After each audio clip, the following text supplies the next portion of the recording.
Escort Jane in, then summon the jury. All rise. Ms. Garagos, you may begin your cross-examination. Jane, we've spoken before, but you chose to stop meeting with the defense, correct? Yes, that's right. You're testifying against Mr. Combs, correct?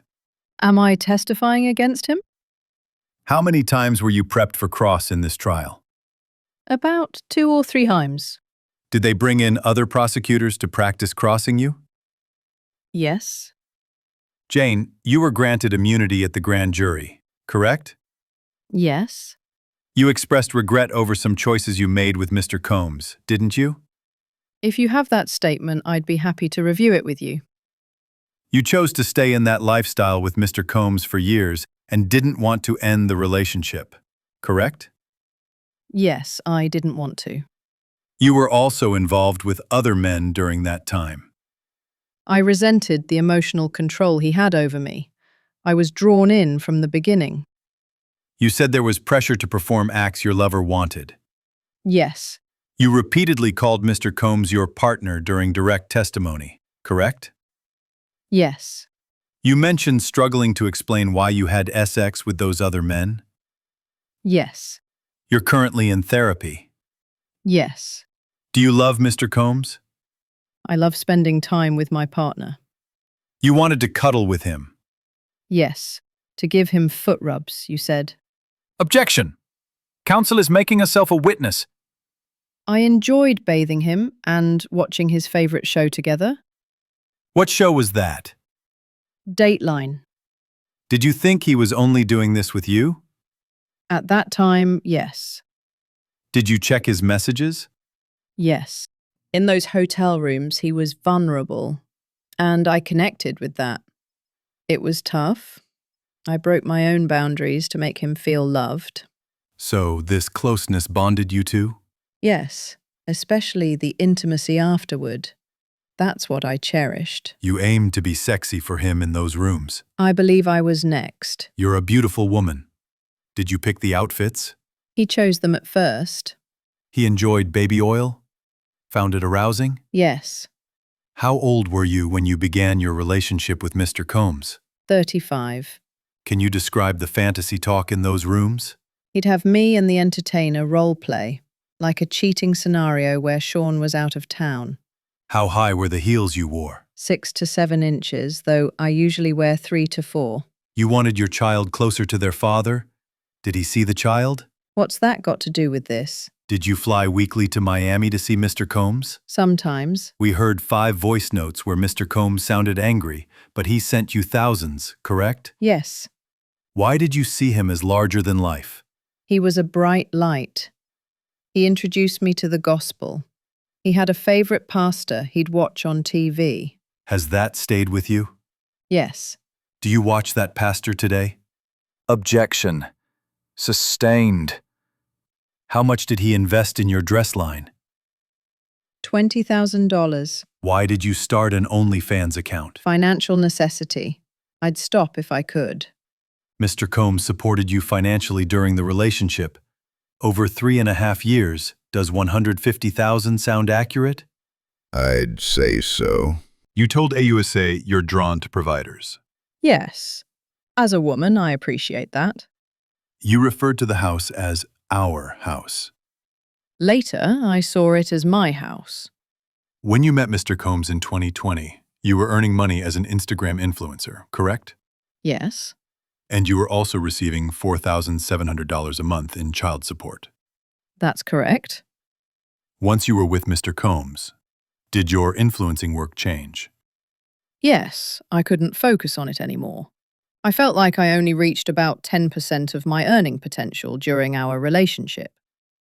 When I moved into the new home in April 2023, I thought if we got a place that meets Sean's taste, maybe we could just start doing the hotel nights here, in the privacy of our own home.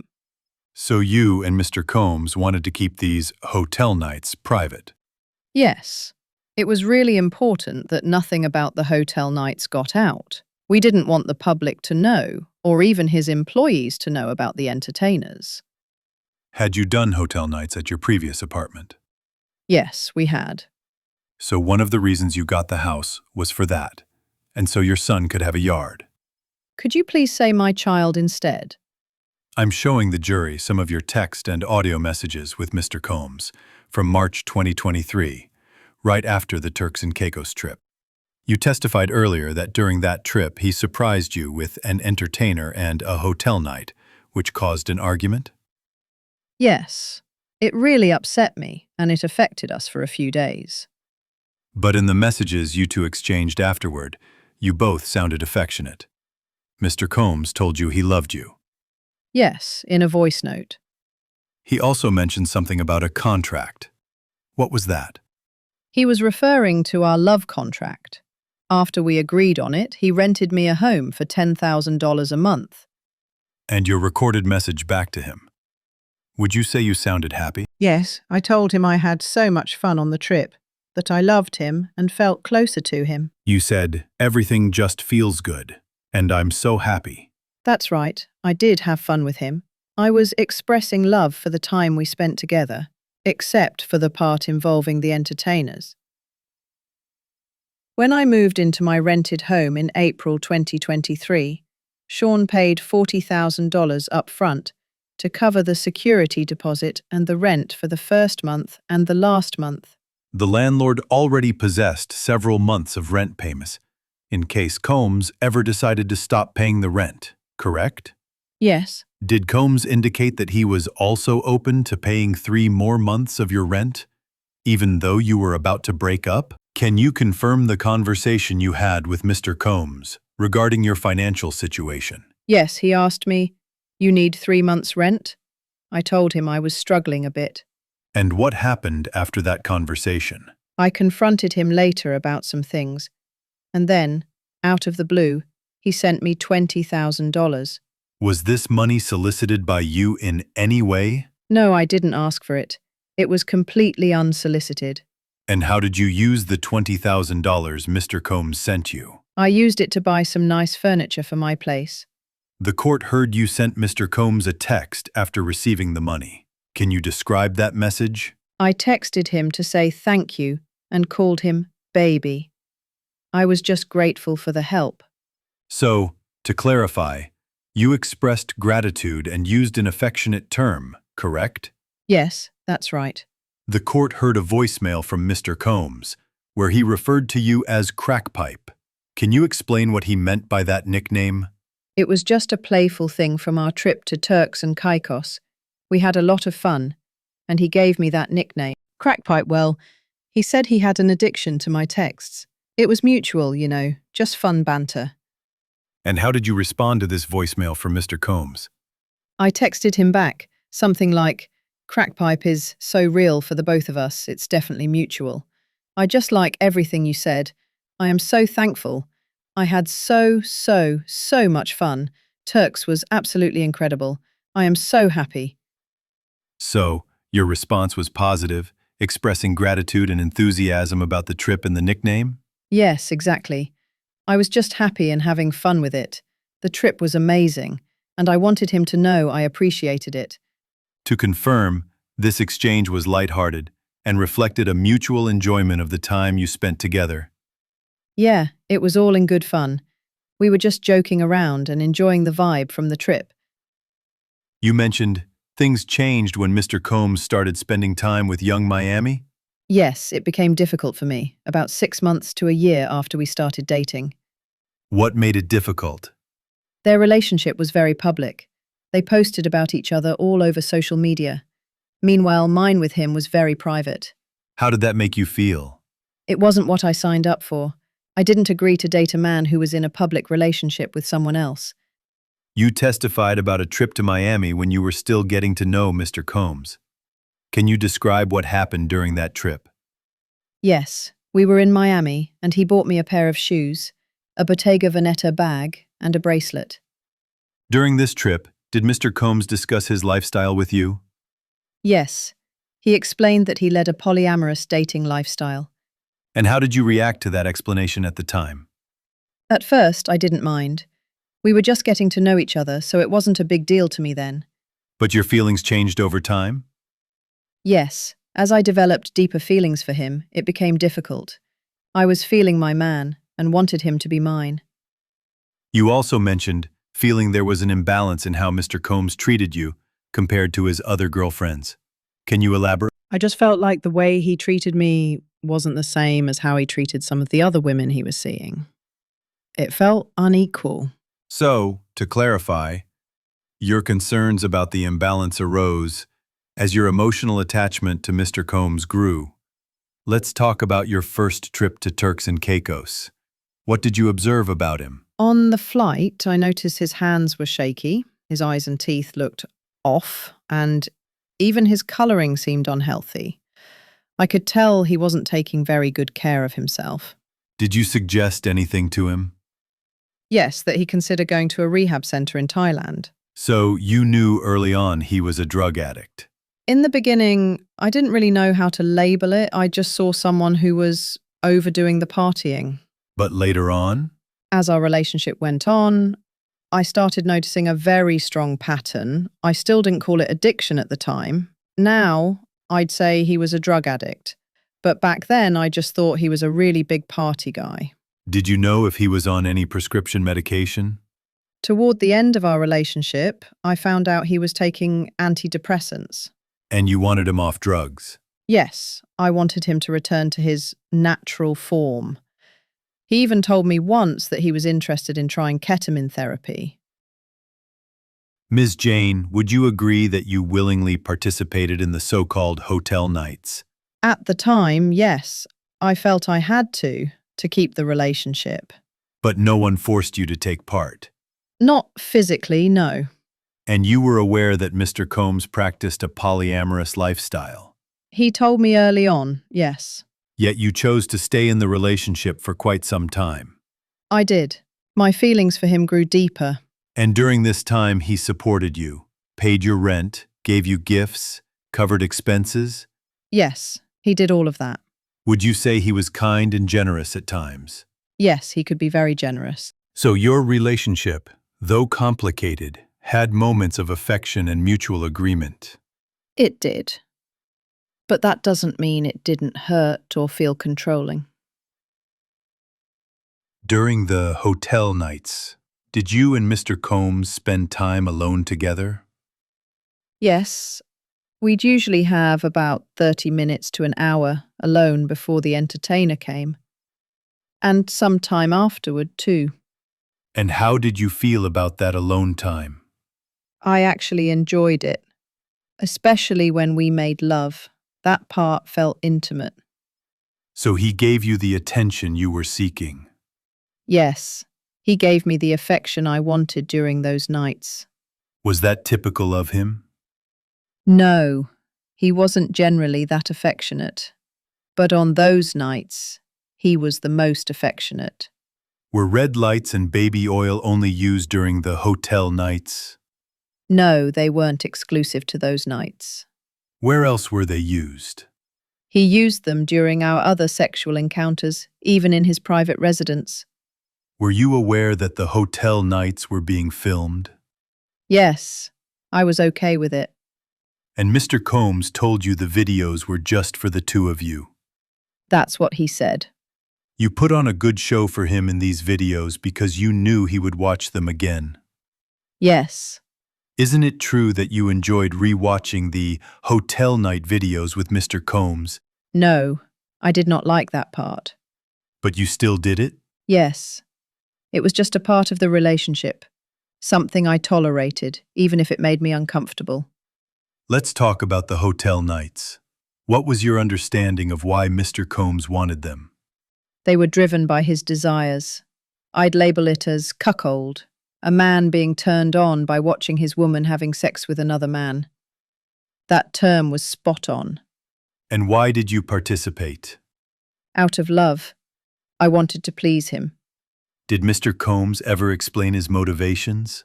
He liked to call it voyeurism. I used the word cuck for myself. I also think there may have been some bi-curiosity involved. Cucks can be curious but too afraid to act on it.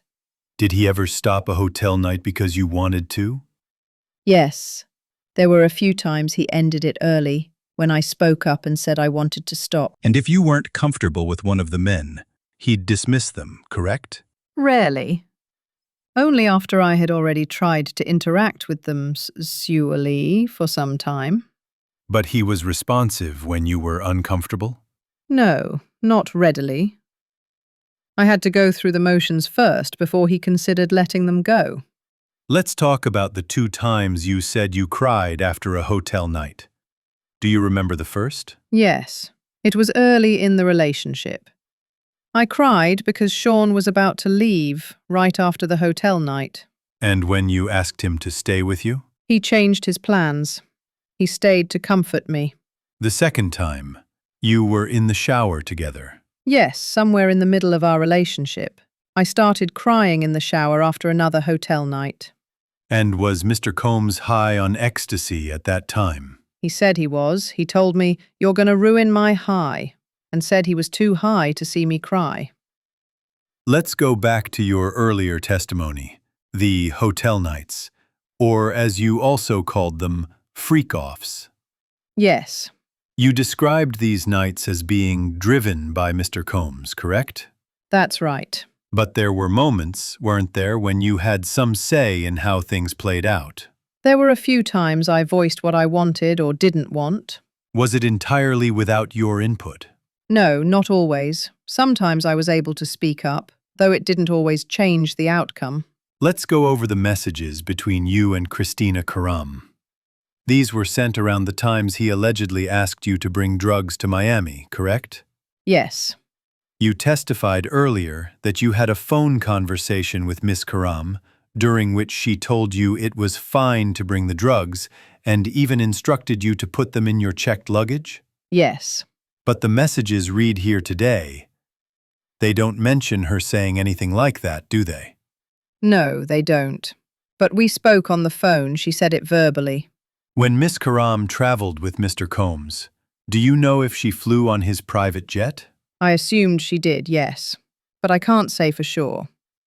Would you describe your relationship with her as close? Not at all. We weren't close. She didn't like me. And how did that affect your relationship with Mr. Combs? It made things hard. She was always with him.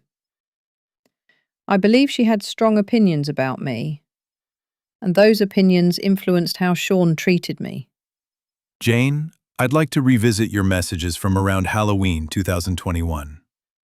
Do you recall texting Mr. Combs that you wanted to see him? Yes, I do. And he replied that he'd had a rough day and wanted you to lead tonight? That's correct. You responded by suggesting the 2 of you freshen up, have a drink, and see where the night goes? Yes, Did Mr. Combs mention he didn't feel like being around people? he did. And the 2 of you ended up having what you referred to as a hotel night after those texts. Yes, we did. Now, the next day you texted someone named Sly asking for explicit videos, is that correct? Yes, I was with him at the time. He asked me to reach out to Sly for those videos. Then, a few days later, you texted Sly again, this time saying, "I'll organize," and asked about a visit. Yes, we were still together, trying to plan when we might see Sly. You mentioned earlier that you were pursuing a modeling career. Can you tell the court a bit about that? I did some modeling, yes, mostly commercial work. Thank you. Now, I want to turn your attention to a series of text messages. Jane, let's turn to the text messages between you and Mr. Combs from November 2021. Do you recall planning to see each other? Yes, I remember. In those texts, Mr. Combs asked you to be explicit, correct? That's right. And in response, you sent him actually graphic messages involving yourself, Mr. Combs, and someone you referred to as an entertainer.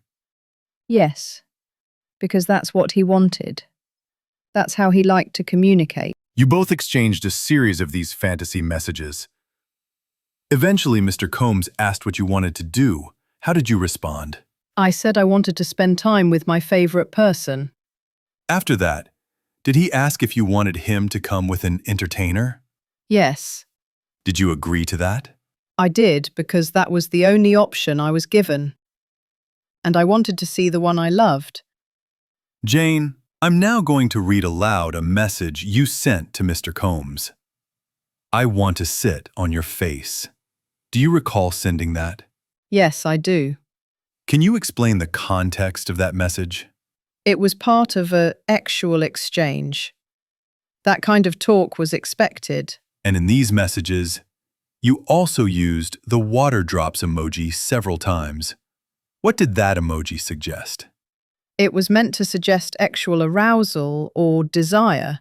It was part of the way we communicated. Jane, in several of these messages, you describe in detail what you would do to the entertainers Mr. Combs hired for these so-called freak-offs.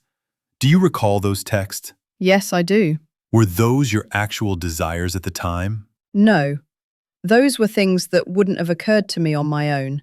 Then why send them? Because that's what he wanted to hear. I was giving him options, trying to please him.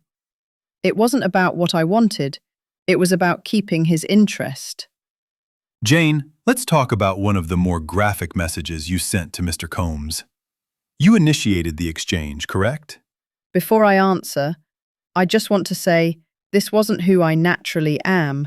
Go on. I felt like I had to speak that way. I needed to keep him happy. I am, in 2021, really madly in love and wanting to please him and appease him. So this message, it wasn't about your own desire? No, I was being agreeable. That's what he liked, so I adapted. Jane, you offered to buy black matrix underwear for Mr. Combs, correct? Yes. To please him. I knew it was something he'd like. So you knew that kind of language, that kind of gesture turned him on. Yes. But it wasn't real intimacy. It was just what he expected from me. Did he often offer you one-on-one time? Rarely. Most of the time, the option he gave me was him and Paul. And when you agreed to that? I said yes because I wanted to see him. Meeting with an escort was my only option. I wanted to see my lover. In some of the later messages, you brought up the idea of attending Essex parties, correct? Yes. Why did you initiate that? Sean had been telling me about them. He said we should go to one. So this was your idea or his? It was his. I was just giving him options, saying what I thought he wanted to hear. Did you and Mr. Combs discuss hiring escorts like Don and Cabral? Yes, he often brought them up. In fact, you reminded him that he wanted to save Cabral for a grand finale. You called it a showstopper. Big boom. Game over situation, didn't you? Yes, I was trying to delay it. Just making excuses to get out of something he was pushing me to do. Let's talk about the voice messages from November 22, 2021. Combs told you, the last vision we had included Don and Sly the Entertainers you used frequently? That's what he said. You replied suggesting he wait until after the album dropped. Why? Like I said, I didn't want to go through with it. I thought if I played along and pushed it down the line, he'd drop it. But later, you saw on social media that he was with another woman. Yes. He told me he wanted to see me. But there she was posting with him. And, in your texts, you expressed frustration. You said he pressured you for hotel vibes with Don and Sly, but spent that time with someone else. Someone he bought a Chanel bag for? Exactly. I gave in to things I didn't want with strangers and still didn't get the same care or treatment. Jane, Mr. Combs gifted you a Van Cleef necklace and a Bottega Veneta bag, didn't he? Yes, he did. How much do Bottega bags usually cost? How much does my body cost? Miss Jane, please answer the question as asked. Again, how much does a Bottega bag run? Around $1,500 to $5,000, depending on the bag. And do you know how much a Chanel bag costs? No, I'd like a break. We'll take a brief recess. Ms. Jane, earlier you testified that your current home is quite different from where you used to live. Can you remind the court, how large is your current residence? It's about 5,300 square feet. Much larger than my old apartment, which was 1,400. And one of your businesses that was started with a $20,000 investment from Mr. Combs, correct? Yes, that's correct. And he never asked for a share of the profits. No, he didn't. Yet earlier, you said you weren't able to do anything professionally during your relationship with Mr. Combs. Is that still your position? Yes. Had I not dove headstrong into that relationship, I probably would have been a bit more successful in that time frame. So the relationship held you back? In many ways, yes. Had I not dove headstrong on this relationship, I probably would have been a bit more successful in that time frame.